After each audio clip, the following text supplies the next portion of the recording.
दिल्ली के हौस काजी में शोभा यात्रा के दौरान मुसलमानों ने भी यात्रा में शिरकत करके कौमी यकजहती की मिसाल कायम की है। वहीं यात्रा में शामिल हिंदू भाइयों के लिए आमने कमेटी की जानिब से नाश्ता और पानी का भी इंतजाम किया गया था। विश्व हिंदू परिषद शोभा यात्रा निकाल रहा है। जो दुर्गा मंदिर में मूर्तियों के साथ तोड़फोड़ हुई थी, उसके बाद आज पुनर्स्थापना की जा रही है।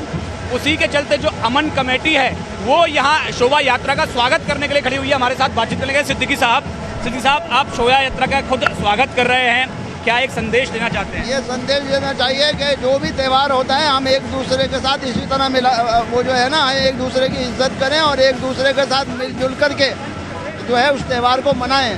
ये यात्रा जो है ये एक अच्छी इन्होंने यात्रा निकाली है और ये इस वक्त हमारे लिए अच्छा पैगाम है कि हम ये पैगाम पहुँचाएँ कि मुसलमान भाई जो हैं वो किस तरीके से हिंदू भाइयों का स्वागत करते हैं।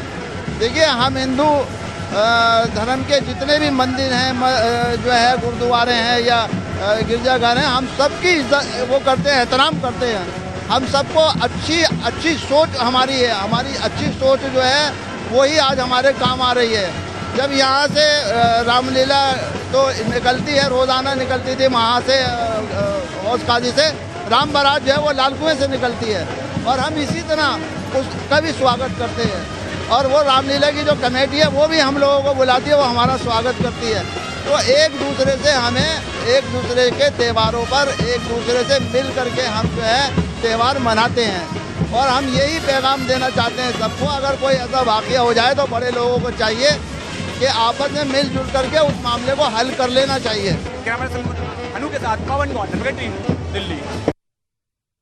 जमीयत बागबान गुलबर्गा की जानिब से तहनीती प्रोग्राम का इनेकाद किया गया। इस मौके पर एकेडमिक्स में टॉप करने वाले बागबान बिरादरी के 100 से ज्यादा स्टूडेंट्स को तहनीत पेश की गई।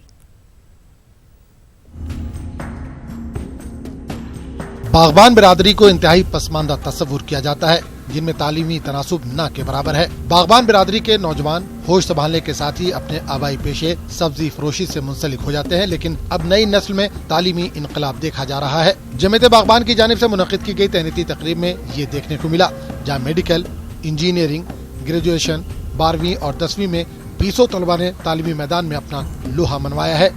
81% आया है। मैं BSc एग्रीकल्चर करना चाहता हूँ क्योंकि मैं जमात बागवान से हूँ और हमारे तमाम बागवान ग्रुप को बताना चाहता हूँ कि किस तरह से एग्रीकल्चर करा जाता है और तरकारी वेजिटेबल से किस तरह से ये होता है। और तमाम बहुत सारे ये कंपनी कॉर्पोरेशन के ये कर रहे हैं, मैं भी करना चाहता हूँ। मेडिकल प्रोफेशन में क्या है, आप पैसे के लिए नहीं करते, वो हर किसी के खुशी के लिए आप करना चाहते हैं, हर किसी की मदद के लिए। और ये ऐसा है कि आप कभी भी ख़त्म नहीं होने वाला है, आप कभी भी इससे रिटायर नहीं हो सकते, हमेशा आप हर किसी की सेवा कर सकते हैं, कौन सी भी एज में रहो आप।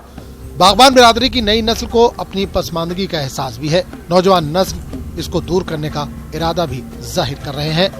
ये चाहूँगा कि सारे बागवान के जमात में बच्चे जो है मेडिकल फील्ड चूज़ करें, क्योंकि ये एक ऐसी फील्ड है जहाँ अल्लाह ताला माल भी देता है, नेकिया भी देता है और